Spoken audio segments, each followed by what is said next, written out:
Ebba Tove Elsa Nilsson, known professionally as Tove Lo, is a Swedish singer, songwriter, and actress who has been called Sweden's darkest pop export by Rolling Stone.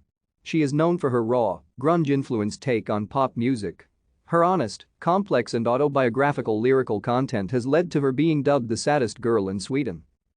Raised in the Djursholm district of Danderyd, Lo is an alumna of the music school Ritmusmusikergymnasiet. She formed the rock band Trembleby in 2006.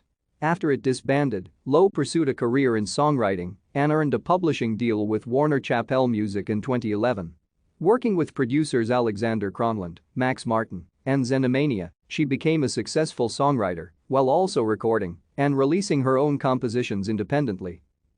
In 2013, Lo was signed to Universal Music, Ireland, and Polydor. The following year, Lo rose to prominence with her debut album, Queen of the Clouds, which opened at number 14 on the US Billboard 200 chart in October 2014. Thank you for watching. Like and subscribe if you would like to view more of our videos. Have a nice day.